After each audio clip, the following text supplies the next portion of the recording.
Welcome to the Bible Savvy Podcast, a weekly conversation about how to understand, enjoy, and apply God's Word. It's time to jump into a new passage from the Bible Savvy reading plan.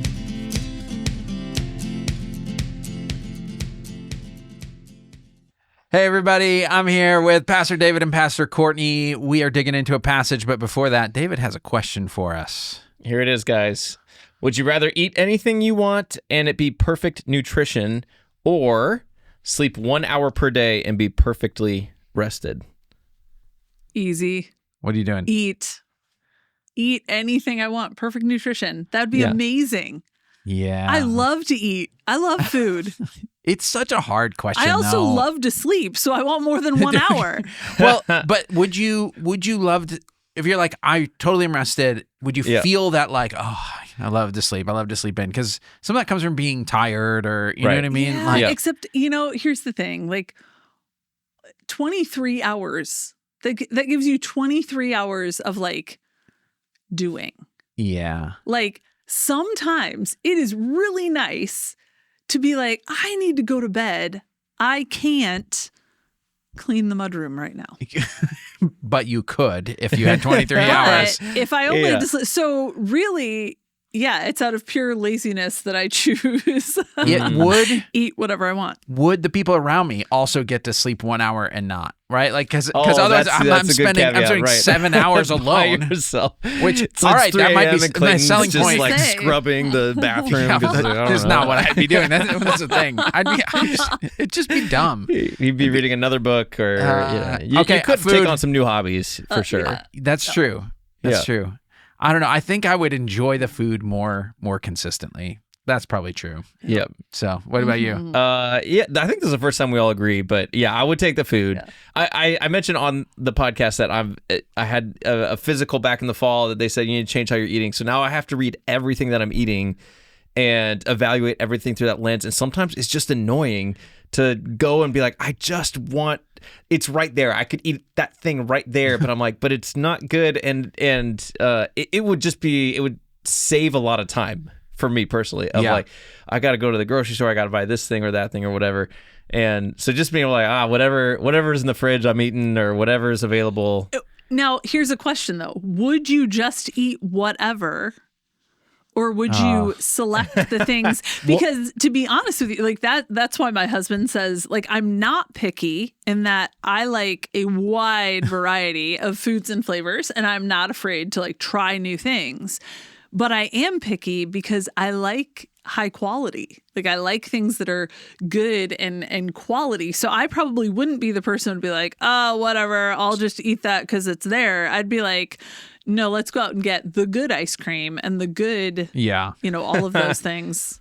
I don't know. So the more I think about it, the more it seems like a recipe for vice. It's like, it just feels like, so the limits of you can't eat anything you want and feel okay, and you can't stay awake forever and just do and be okay is actually good. Like, because it's one thing for it to be healthy. Okay, physically I'm fine, but like if I'm like, look, I'll eat anything I want, I could still like be gluttonous, even though it's not affecting my body in a negative way, right? I could waste my money on food because I can eat anything I want. I'll just do it. I'll eat more, right? Or like, there's something about that that would. I realize I'm messing with the question. No, you are messing with the question. It's a discussion of because sin, you everybody. can still get Which sin would you full. choose? Like, I don't still get understand full. it as like, I understand it as I can eat something that might be considered, unhealthy or not as healthy. Remember, foods are not like bad or good because they don't. My son's always like, "Is this healthy?" It's like, depends on what else you eat. Exactly. But like, if a Cheeto had the nutrition of a carrot instead, it's like, how many Cheetos are you going to eat? You'd feel sick to your stomach at some point. Yeah. Like your body would still stop you, right? I mean, it's not like you think. But my 4-year-old can pound junk food and she never gets full, and she's got growing to do. That's a different story. All right, guys, I think we probably should get to the Bible, but this is surprisingly deep. I thought it was just going to be like, do you like to eat or sleep or whatever? Nope.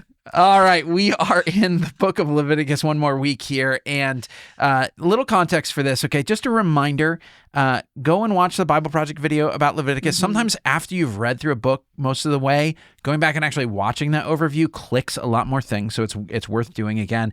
Go watch the interview I did with Dr. Morales. That might be helpful to get some context here. But also, just for some of you, you might be jumping into reading the Bible right now, and you're like, this is Leviticus. I have no idea what I'm doing. And you just thought, I heard it was a good thing and I'm curious. I want to go deeper with God. And so I should start with the Bible. And you're feeling really overwhelmed. Let me make a recommendation to you. We recently put out an online class called Getting Started with the Bible. It is designed for people who have never opened a Bible. Okay, so it's not assuming you know anything. Like if you don't know the difference between the Old Testament and the New Testament, or if I say Moses or David or Paul or Ephesus or one of those things, and you're like, I'm not really sure, maybe I've heard of that or whatever, or you tried the Bible and you're like, it just intimidated me, you closed it. It assumes you know nothing, okay? So this is for you if you're like, I'm scared. It will help, okay? You can find it on our website on the classes page on the ccclife.org website. You can sign up there, and it is a self-paced online class. It will teach you an overview of what's in the Bible as well as a basic Bible reading method. It'll introduce you to comma at the very simplest level. So if you're looking at this and saying, I don't know how to handle this, go start there and come back when you've got your feet under you. It's okay if you don't start in Leviticus. So, but context for this, again, we're talking about God moved into the neighborhood. His tabernacle's there. His presence is there. That reshapes everything, not just about our behavior, but also about our schedule, not just like the rules we follow, but the rhythms of our lives. And so this is a chapter that describes the rhythm of the community where God is living in their midst. So we're going to read Leviticus 23. It's a bit long. I apologize, but it's worth it. Go for it. The Lord said to Moses, "Speak to the Israelites and say to them, these are my appointed festivals, the appointed festivals of the Lord, which you are to proclaim as sacred assemblies. There are 6 days when you may work, but the 7th day is a day of Sabbath rest, a day of sacred assembly. You are not to do any work. Wherever you live, it is a Sabbath to the Lord. These are the Lord's appointed festivals, the sacred assemblies you are to proclaim at their appointed times. The Lord's Passover begins at twilight on the 14th day on the first month. On the 15th day of that month, the Lord's festival of unleavened bread begins. For 7 days you must eat bread made without yeast. On the first day, hold a sacred assembly and do no regular work. For 7 days, present a food offering to the Lord. And on the 7th day, hold a sacred assembly and do no regular work. The Lord said to Moses, "Speak to the Israelites and say to them, when you enter the land I am going to give you and reap its harvest, bring to the priest a sheaf of the first grain you harvest. He is to wave the sheaf before the Lord, so it will be accepted on your behalf. The priest is to wave it on the day after the Sabbath. On the day you wave the sheaf, you must present as a burnt offering to the Lord a lamb a year old without defect, together with its grain offering of 2/10 of an ephah of the finest flour mixed with olive oil, a food offering presented to the Lord, a pleasing aroma, and its drink offering of 1/4 of a hin of wine. You must not eat any bread or roasted or new grain until the very day you bring this offering to your God. This is to be a lasting ordinance for the generations to come, wherever you live. From the day after the Sabbath, the day you brought the sheaf of the wave offering, count off 7 full weeks. Count off 50 days up to the day after the 7th Sabbath, and then present an offering of new grain to the Lord. From wherever you live, bring 2 loaves made of 2/10 of an ephah of the finest flour, baked with yeast, as a wave offering of first fruits to the Lord. Present with this bread 7 male lambs, each a year old and without defect, 1 young bull, and 2 rams. They will be a burnt offering to the Lord, together with their grain offerings and drink offerings, a food offering, an aroma pleasing to the Lord. Then sacrifice 1 male goat for a sin offering and 2 lambs, each a year old, for a fellowship offering. The priest is to wave the 2 lambs before the Lord as a wave offering, together with the bread of the first fruits. They are a sacred offering to the Lord for the priest. On that same day, you are to proclaim a sacred assembly and do no regular work. This is to be a lasting ordinance for generations to come, wherever you live. When you reap the harvest of your land, do not reap to the very edges of your field or gather the gleanings of your harvest. Leave them for the poor and for the foreigner residing among you. I am the Lord your God. The Lord said to Moses, "Say to the Israelites, on the first day of the 7th month, you are to have a day of Sabbath rest, a sacred assembly commemorated with trumpet blasts. Do no regular work, but present a food offering to the Lord." The Lord said to Moses, "The 10th day of this 7th month is the Day of Atonement. Hold a sacred assembly and deny yourselves, and present a food offering to the Lord. Do not do any work on that day, because it is the Day of Atonement, when atonement is made for you before the Lord your God. Those who do not deny themselves on that day must be cut off from their people. I will destroy from among their people anyone who does work on that day. You shall do no work at all. This is to be a lasting ordinance for the generations to come, wherever you live. It is a day of Sabbath rest for you, and you must deny yourselves. From the evening of the 9th day of the month until the following evening, you are to observe your Sabbath." The Lord said to Moses, "Say to the Israelites, on the 15th day of the 7th month, the Lord's festival of tabernacles begins, and it lasts for 7 days. The first day is a sacred assembly. Do no regular work. For 7 days, present food offerings to the Lord, and on the 8th day, hold a sacred assembly and present a food offering to the Lord. It is the closing special assembly. Do no regular work. These are the Lord's appointed festivals, which you are to proclaim as sacred assemblies for bringing food offerings to the Lord. The burnt offerings and grain offerings, sacrifices and drink offerings required for each day. These offerings are in addition to those for the Lord's Sabbaths, and in addition to your gifts and whatever you have vowed, and all the freewill offerings you give to the Lord. So beginning the 15th day of the 7th month, after you have gathered the crops of the land, celebrate the festival to the Lord for 7 days. The first day is a day of Sabbath rest, and the 8th day is also a day of Sabbath rest. On the first day, you are to take branches from luxuriant trees, from palms, willows, and other leafy trees, and rejoice before the Lord your God for 7 days. Celebrate this as a festival to the Lord for 7 days each year. This is to be a lasting ordinance for generations to come. Celebrate it in the 7th month. Live in temporary shelters for 7 days. All native-born Israelites are to live in such shelters, so your descendants will know that I had the Israelites live in temporary shelters when I brought them out of Egypt. I am the Lord your God. So Moses announced to the Israelites the appointed festivals of the Lord. All right. Thank you, Courtney. That was Give it a up for Courtney. 44 For a verses. marathon. My goodness. So, and you like running marathons. So, We got my breath support Well there. played. so here's what we've got in this chapter. We have a description of the major holidays and rhythms of the people of God. So part of what feels a little overwhelming and tedious about this, just imagine if we had a 1-paragraph, very matter-of-fact summary of all the major holidays and minor holidays, right? Like if it's like, we're going to describe Martin Luther King Day and President's Day and Valentine's Day, and you had just like a straightforward description of this is what we do on those days, and you put them all in one, 2-page spread, it would feel like, okay, what's going on? But if you are part of the culture, and I say, how does it make you feel on whatever holiday, right? You have an association. You have something there. Sure. The people reading this would have heard that too. So it's worth keeping that in mind when it seems tedious to us. They would have been like, oh yeah, I love Thanksgiving. I love 4th of July, whatever it is. They have that same kind of association. So let's do observations this way.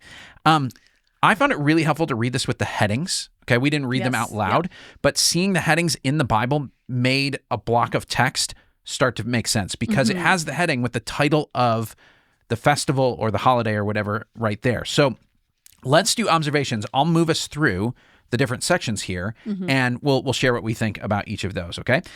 Let's just start with the first two paragraphs here. The label there is the Sabbath. So this is one we've talked about before, but what do you guys see in that section? Well, before we do observations, I'm gonna really quick promote a resource here. I actually talked about this a couple of episodes ago. These are from Kaleidoscope Kids Bibles, and they do books of the Bible told in a story way, a narrative of each book of the Bible. And they have one on Leviticus.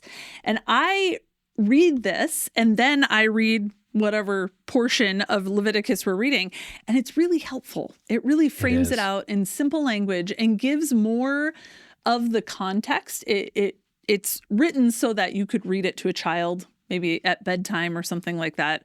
A little more advanced than like a preschool Bible or a kid's Bible you might think of, and it gives you exactly what are the chapter references and things like that. They have them for almost every book of the Bible. They're close. And so it gives you more context as you're reading. And so I just would recommend that. There's a section here, Celebration at God's House. And that's what helped me kind of frame these out a little bit. So I asked Clayton if we could give one away, and he said yes. Yes. There you go. So there you go. So comment. He's like, I got kids. Give me a book. So a comment on this video. If you comment on this video, we'll pick one person that commented, and we'll pick somebody, and we'll get one for you. Now, we don't have a sponsorship with them. One of the podcasts I listen to we does, can handle it. And they like get a whole... Oh, you trying to get a sponsorship? Hey, Kaleidoscope. Like, hey, you want to sponsor us? I'm going to send them this. I really am. Actually, see what I can do. If they get a ton of orders from this area, maybe I can get a sponsorship. But we'll give you one. At any rate, it's a great resource. I would jump online and buy them for myself and my kids. All right, what are your observations? Let's start with the section on the Sabbath. Yeah, but all right, verse 3, it says, there are 6 days when you may work, but 7th day is a day of Sabbath rest, a day of sacred assembly. So I thought it was interesting. It says it is a day of rest, a day of sacred assembly. So Pastor Jim actually spoke to staff this week on the idea of Sabbath and why it's important to rest, and he made a pretty strong case for a Sabbath isn't just a day off. A Sabbath is biblically a day of assembling with other believers, for the worship of the Lord. And so reading this, that word stuck out to me. That assembly word actually stuck out to me more so than the rest, because I often do think of, okay, Friday's my Sabbath. I'm resting, I'm sleeping, I'm not working, but there's also this call to assembly for the sake of, what the Lord is calling them into, to celebrate what the Lord is doing. And so I thought that was significant. Yeah. Yeah.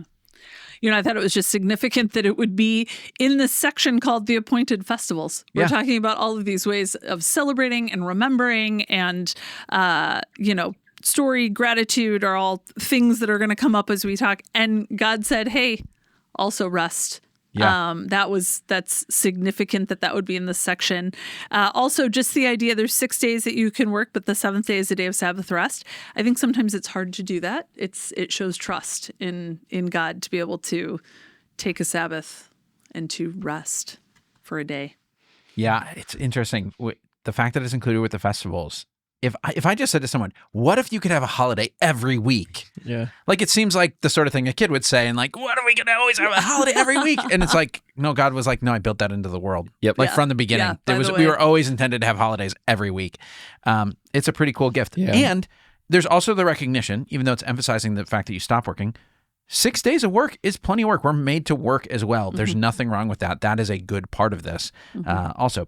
Let's talk about the next section here. The heading in my Bible says the Passover and the Festival of Unleavened Bread. So what are your observations from this portion?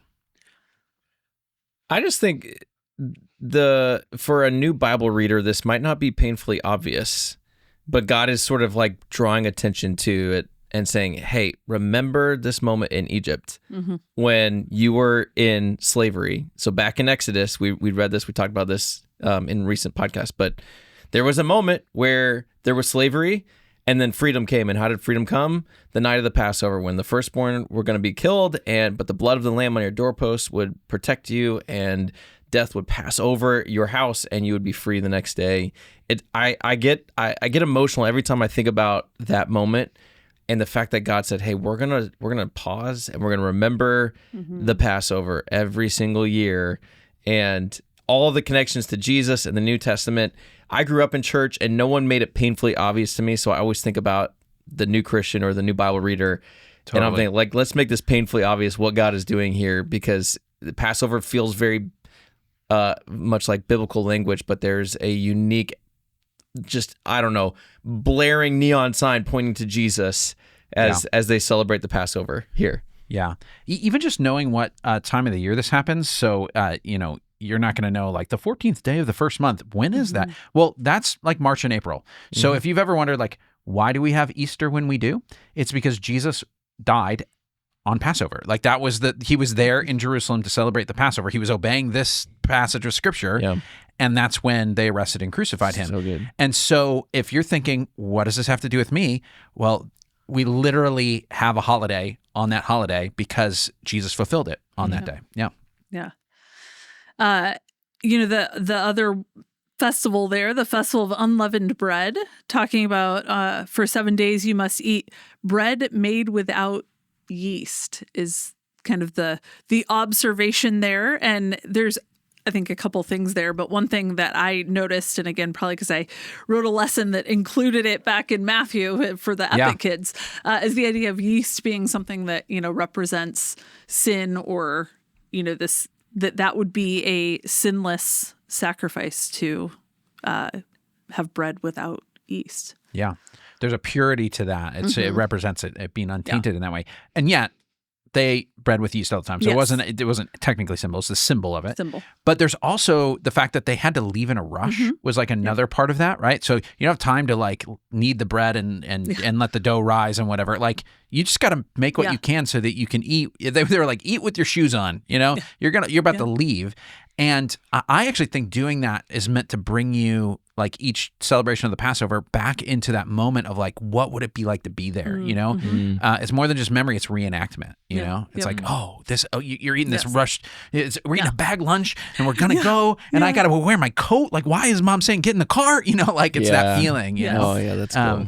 That's cool. Well, and the Passover would have also included a meal, right? Yes, that's right. That's also representative of, which I think is so beautiful culturally, as someone who works with children, to think of kids and the ways they experience things and the ways that they can imagine things, to think of them sharing in a Passover meal. That's right. Yeah. Sharing in the unleavened bread and having that as, even part of the Passover meal, I think is really, it's really beautiful to think of these festivals being celebrated in community and seeing, and that's a repeated phrase that's going to come up here about, talking to the next generation. But I just think it's that idea of acting it out is just so special to think with children in the room. Yeah, you get it that way. So you've got the Passover and the Festival of Unleavened Bread. That's in springtime, so March and April. The next one is the offering of the first fruits. We're still in springtime here. Okay, so this is when the start of the harvest would happen for the barley harvest. So what observations do you have about the first fruits section here? Right there in verse 10, I just noted when it says, when you enter the land, I'm going to give you, not if you enter the land. The covenant's made. Yeah. It's happening. Yeah. It's a when, not an if. My mind kind of got distracted because I've grown up in church world of just that word first fruits. Yeah. I feel like is often brought up in church when we're talking about tithing and we're talking about offering, giving money. So I think when I was reading this section, I was like, okay, this seems like a pretty clear biblical precedent for offering of the first fruits. Again, just churchy language that is tied to a biblical precedent. Yeah, what the idea there is that you're bringing in the initial gathering of the harvest, the first things that have kind of ripened and whatever, ready to pick. And you start off by taking whatever that initial, sweep of your fields is, and you offer some of it to God. And the whole premise is like, this all came from God, and so I'm saying thank you by offering that first thing there. And for them, that's as much money as to us, right? So they're not getting coins most of the time. They're saying our wealth is in the land and what it can produce. And so when it produces something, they're saying, this is wealth given by God. And so I'm going to show that I recognize this all comes from him.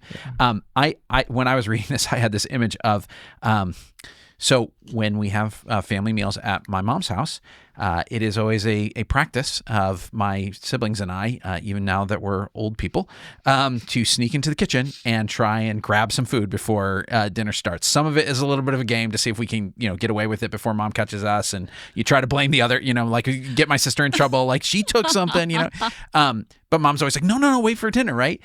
There is a little something here of God saying, hang on a second. Don't sneak something beforehand, right? Like you're giving something to him at the beginning because he's worthy of honor. And it's not the kids kind of sneaking like, but I want a little bit on my own time, like it's saying, no. This is a feast that God's provided. Serve him the dish as the guest of honor. All right, let's look at the Festival of Weeks here. I'll just let you know if you're listening. This is sometimes called Pentecost. The reason for that is the timing. So it's 7 full weeks, which is ultimately on the 50th day you have Pentecost, and that's what that means, 50. And so this is a little later in the harvest. This is still springtime, later in the spring, kind of early summer for us. And like the wheat harvest is coming in. So this is this. What observations do you make here?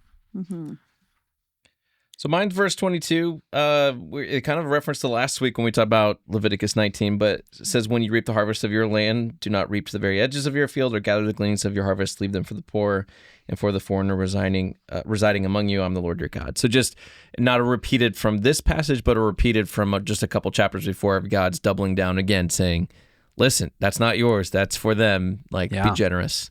It's interesting that it's inserted here. It took me a while thinking like, wait, we're talking about how to celebrate holidays, and then you throw in a command about let the poor have something. Why would you put it here?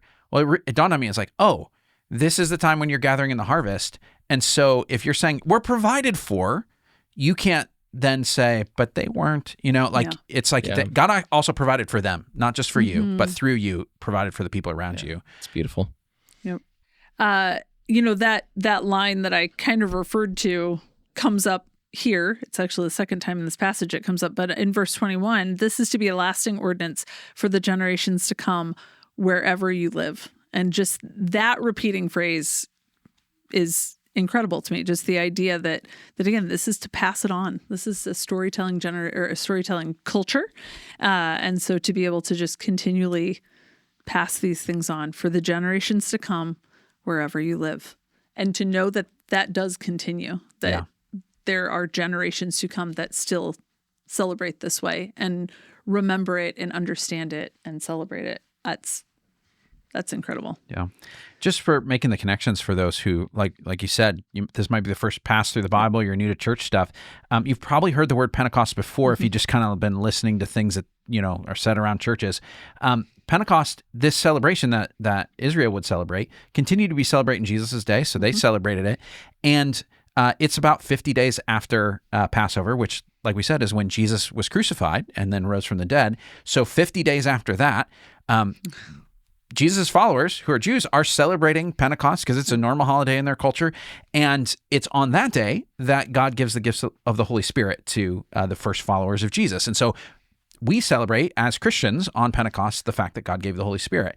And so this, it's like another layer on that whole idea. Like the harvest is here. There's good fruits, right? Like we're receiving the gift of the Holy Spirit is associated with that holiday. Not just coincidentally because it happened to happen on that day, but God deliberately designed it to be that representation. Yeah.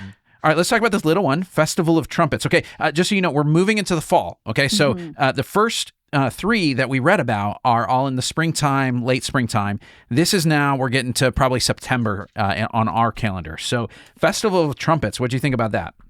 I wrote down the book of Revelation because of the trumpets. That was a reminder to me of, again, repeating things that happen throughout God's word. And so that was my connection right away. My observation is to, in Revelation, the trumpets and the trumpet blasts, and that would be significant. Yeah. So my first observation was, this is like, I don't know which number, 5th or 6th time it says, do no work. Yes. Do no work. Do no work. It's said so many times in this chapter of do no work, which I thought was so interesting because I feel like God is constantly, he started with Sabbath of like, hey, on the seventh day don't do no work, and in these festivals do no work, and there is a level of which I've heard Sabbath talked about, like the reason you celebrate Sabbath is there's a lot of reasons, but one of it is to remind yourself that you are not God, and God doesn't need you to work 7 days a week. That's a reminder of saying God is God, and God is in control of all these things. And so I did like that. Also, this is a major stretch. I went down a deep rabbit hole with this because I saw that, because I've in my study Bible, it was telling about modern equivalent of when this time would be, and the fact that this is, September, October, modern equivalent time. I was like, wait a second. We celebrate Labor Day, first Monday of September, where we tell everyone do no work. And I went to a deep dive of history about Labor Day, and I'm here to tell you that they are not even kind of connected at all. There's no connection even a little bit. But it did force me to go to history. Like, I wonder if there's any kind of biblical thing. There's not. But it at least raised awareness of saying there's something built inside of us of saying it is a good thing to not work occasionally. Yeah. But even non-Christians understand that. Whereas God's saying, hey, no, I've built this as part of your design to occasionally, I need you to stop working and to understand and remember that God is God. Yeah, I think that's really good. The trumpet blasts, if you're trying to imagine that, that would not be, don't think trumpet like with the little valves. We're talking about a shofar, so it's a ram's horn, and so it would be a long like, it's like a that's a weak imitation. That's oh, hey, look at that. Right Look there. at there. There's the shofar. So they're announcing that. I saw a footnote in a study Bible I checked, and it talked about it being sort of like a musical prayer, like a way of just like offering up. Everybody's hearing all these blasts on that day, and it's going on. So let's talk about the Day of Atonement. Day of Atonement is 10 days after this. So it's like the Festival of Trumpets, which, by the way, is now Rosh Hashanah. So if you have any Jewish friends and they're celebrating Rosh Hashanah, this is a reference to that. But, a week and a half later is the Day of Atonement. And the Day of Atonement has a little bit different tone to the other ones. So what did you guys see in this Day of Atonement? There's more, things get a little more serious, right? Those who do not deny themselves on that day must be cut off from their people. I will destroy from among their people anyone who does any work on that day. Yes. It's big. Yeah. It's intense. And deny yourselves is repeated a second time too. Yes. And I would assume that's like a fasting. Yes. That's fasting. Yeah. Okay. That's fasting. Yeah. So this is called Yom Kippur, and if you have a Jewish friend, and we read about it a few chapters back, okay? So at the centerpiece of Leviticus is the description of this day. And part of the reason it's taken so seriously here is when you read what it's about, it is the day when the priest goes into the Holy of Holies. It's the one day a year when he goes into the actual, here we're going to stand before God in his presence. And he does so to atone for the people's sin. It's a way of saying this whole year and all of the wrong that we've done and all the ways we've defiled the holy place that God's put in our midst, we're going to take care of that. And they have a whole ceremony where they sacrifice for sins, but then they also have a goat that goes off, and it's almost representing the filth of their sin being taken away. And so if you say, I'm going to take this day lightly, it is a way of saying, I am not accounting for the fact that I'm answerable to God. So we look at this and wow, that's really harsh that you would cut off from your people anybody who doesn't do this. But this is at the heart of the relationship with God. If you are not a holy people, but you have to be in the presence of God, and you say, whatever, this is not a big deal, then in some ways you are saying, I'm not taking this seriously at all. The fact that I'm actually talking to God. So there's some weight to what's going on here. Yeah. The line it says in this Kaleidoscope Bible, it says, it tells a story that invites us to rest in knowing that he has made everything clean and right once again. Sin is wiped away. Our relationship is safe, and that is worth celebrating. Yeah. Kind of a cool little. This is a connection here. It's not directly connected to Day of Atonement, although it is a little bit. If you ever celebrate Holy Week, there is a rhythm of sorrow and joy to that, right? So, in a little while, we'll do Lent, which is a kind of a serious season in the church where you're kind of looking ahead to the cross and resurrection and saying, let me take stock of my life and observe those things. But then during Holy Week, we celebrate Good Friday and we look at the cross, and even though we know exactly where this goes and the results of it, and there's joy and gratitude in that, there's like a weightiness of saying, what does it take to deal with my sin? I want to see that, because in all honesty, otherwise the joy isn't quite as joyful. Like there's something missing when you don't realize what it costs and what you would have deserved if you got what you deserve. You know? All right, let's talk about the Festival of Tabernacles here. This is the final one, again, late in the fall here. So what do you guys see in this one? So verse 38 stuck out to me, where it says, these offerings are in addition to those for the Lord's Sabbaths, and in addition to your gifts and whatever you have vowed, and all the freewill offerings you give to the Lord. So just, I feel like there's a theme of giving here. We talked about the first fruits given to the Lord, like leaving the edges of your land, being generous. And it's just a reminder of like, hey, this is in addition to the other vows, the financial vows you have made for the work of the Lord, which I like that clarification. Like, this isn't the same thing. This is unique. This is different. And there's special attention brought for these specific moments in the calendar. I love the imagery of taking branches from luxuriant trees, from palms and willows and other leafy trees. Like, beautiful. Like, that's is a garden reference. A like, there could beauty there. There could be. Okay, let's just break it down and describe what they're doing here. They're making forts. They're making forts in the backyard. Like it's Survivor is what I picture. It's like actually the Survivor. This is camp in your backyard holiday. Yeah. Like I just think it's kind of hilarious. I mean, there's a meaningful reason why it's there. But when you just think like, be a kid, right? Yeah. Like your first introduction to this is not, well, let me tell you the theology and the history of this. The first is mom and dad say, we're all sleeping in the backyard for a week and we're making a fort out of branches. Like my son, if he knew this was in the Bible, there would be like, there'd be no end of like, dad. Yep. So it's a fascinating way to be like, how would you convey something to your family and to the people? And the reason they're doing this is because during the time when Israel is traveling between Egypt and the Promised Land, which ultimately ends up being a long time, so 40 years, they got to live somewhere. Well, where do they live? They live in temporary shelters. They live in tents.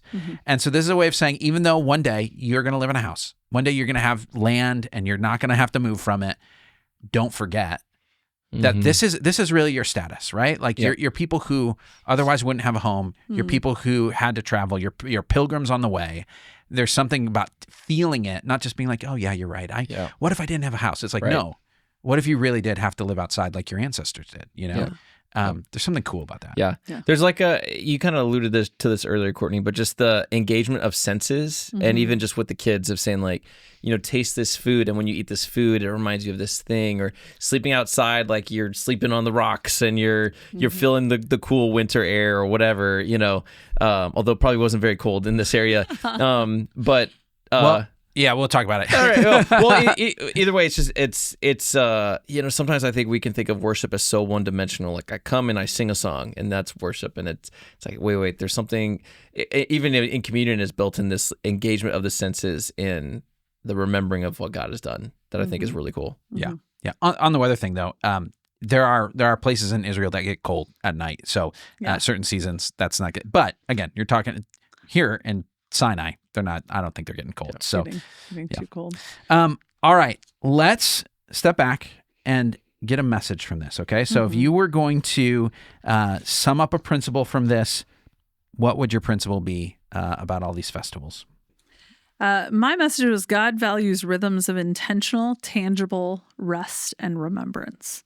One of the notes that I wrote in here was just story and gratitude, and how the festivals will tell a story and there'll be a response of gratitude and rest. And so there's value to that, and God values those rhythms. He's the God of time, and he values rhythms of intentional, tangible, experiential rest and remembrance. My message was rest well, remember thoroughly, and give generously. Because throughout all the festival, it seems like there's a do no work, remember what God has done, and offer your first fruits, or be generous with the poor or whatever. Dude, that's an outline. Right if I ever need someone to preach on this, David, I'll talk to you, man. My message is very similar themes to you guys. I said God gives rhythms to remember our story. All right, so meditation is challenging in passages like this. I don't know if you've experienced this in Leviticus. You're like, what do I meditate on here?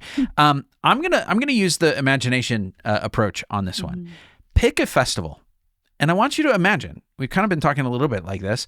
What would it be like to celebrate it? Maybe it's Passover and you're saying, what would it be like to eat that meal? Or the Day of Atonement. What would it be like to fast and to, see the ceremony where our sins are atoned for? Or to be in the tabernacles, in a shelter in your backyard? Like, pick one of these and say, what would it feel like to do it? Not just think about it.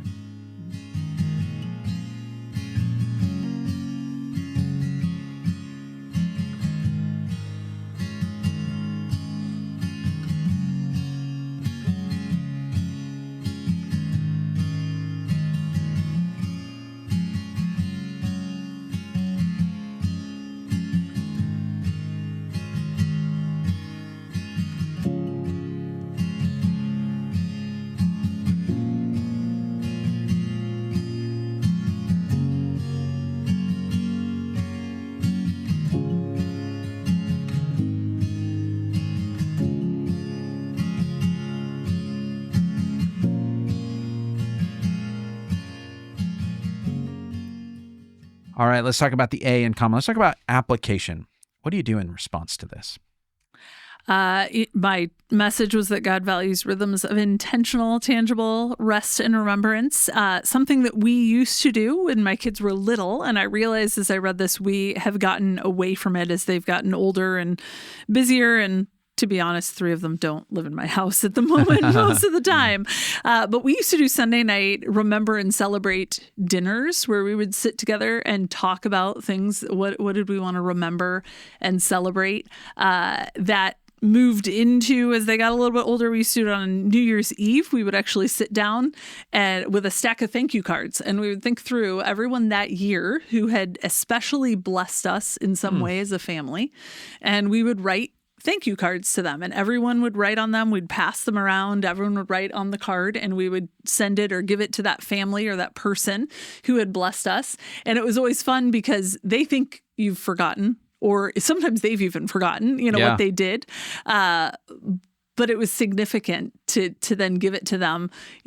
Family allowed us to use their car for a road trip once. And it was in June that we had used their car for the road trip.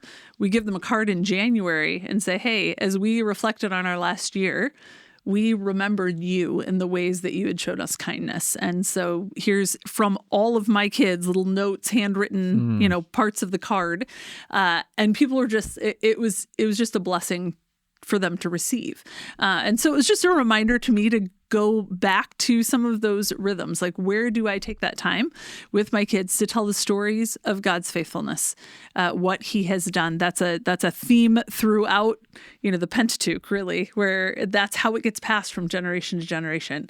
I want my grandkids to follow Jesus. And so if I am faithful in helping my kids have these intentional, tangible times of remembrance, if they we have meals where we sit and we celebrate and talk about what God has done, where we use that phrase, remember and celebrate what God has done, that's my hope of my grandkids following Jesus, because that's where it gets passed for generations to come. Yeah. So I think my application was, schedule those back in. Find those things. God is a God of rhythm. He likes the rhythm and the time. And how do I do that? Now with older kids, there's still some brainstorming to be done there. But that's something that I feel like has moved away a little bit as they've gotten older, and is maybe an application I need to start bringing back. Yeah, very cool. So my message was rest well, remember thoroughly, and give generously. So my application was actually take my Sabbath, journal about this past year, and give my pledge to the Places Need Churches campaign. So, so maybe I should lead on with confession. I read this and I felt I read all this stuff that God was saying, and this is in addition to the things you're giving. And I read this and I just felt convicted. I missed my pledge, so a little bit of live confession, but I missed my pledge that I said every month I'm going to give this amount. And I sat there before. I'm like, I'm gonna do this before I go record about this thing. So I went in and I said, because I'm like, I want to I want to be generous, and I want to follow through on these vows. And I want to celebrate what God is doing. I mean, even while this is airing, we're in the middle of this 40-day celebration of 40 years of Christ community. And we're taking some time to remember thoroughly of what God has done in the life of this church for generations. And so I just thought, like, how cool is it that God called Israel to slow down and take some time to have festivals to celebrate. And we're kind of actively doing this right now as a church too. So it just got me excited about what God's doing in the church, and want to make sure that I'm playing my part. Yeah, that's really good. This is not my application, but a thought as we keep talking about kids in this. It never fails. Courtney's going to mention kids, but I like them. But there is something about this that G.K. Chesterton has this quote where he says, maybe the reason why every day the sun rises and every flower looks the same, right? Like God keeps doing it, right? Is because God's like a child. Because children will be like, do it again, read the story again, play the game again, tell that joke again, right? And there's a certain like energy to wanting repetition that when you get old, you're like, okay, we did that once. Like that was enough, right? Yeah. There's something about rhythm that's childlike. Yeah. And to say, oh, it would be so fun to be a kid and be at these things, some of what's going on is saying, hey, God's saying, my kids, come do this. I'm excited to retell the same story again. It's going to be good. So holidays are kid times, right? You know, it's good. Anyway, my application is, my message was God gives rhythms to remember our story. And it's to be deliberately do an audit of my rhythms. And some of it is daily and weekly rhythms are in there. But there's also something about looking at the larger calendar that I follow. And I don't know if we think about this very often, but there are things that set the rhythms of our year that shape us in certain ways. That this is not just a neutral kind of thing. It tells you what's important enough to shape your time, what's significant enough that you need to bend to it, right? Like all of those sorts of things. So for some of us, it's like a school calendar. Well, we got to do this. This is very important. And that's good, but you also have to say, what does that communicate about what matters? Or a fiscal calendar. If your business or your work is based on that, you feel pressure at certain times, you feel relief at certain times based on that. Some people live by sports calendars, live by entertainment, right? Like when movies or TV shows come out, people will have rhythms based on all of these sorts of things. And in many ways, it does say, here's what matters. Here's what's going to shape you. Here's who you are and who you answer to. And there's a reason why the church from the very beginning has done what the people of Israel did and said, we're going to have a calendar that says what matters, right? So we do things like Advent and Christmas, and we do Lent and Good Friday and Easter and Pentecost and these things, because that says there is a story that actually tells who we really are. And if we don't deliberately mark those things and make them like shaping rhythms, something else will shape us, right? And so to say, what actually shapes those things is worthy of consideration. So that's my application. Kind of do an audit of my rhythms and ask the question, what is that turning me into? What is that shaping me with? Thanks for hanging out with us. Join us again next Monday for a new episode where we'll be looking at another passage from the Bible Savvy reading schedule. And in the meantime, if you're not following along with the reading plan, check out BibleSavvy.com. Also, you can subscribe and leave a review on whatever platform you're listening or watching on. You can find us on YouTube or wherever you listen to podcasts. Email us your questions or suggestions at podcast@BibleSavvy.com. Lastly, tell your friends, and we'll talk to you next week.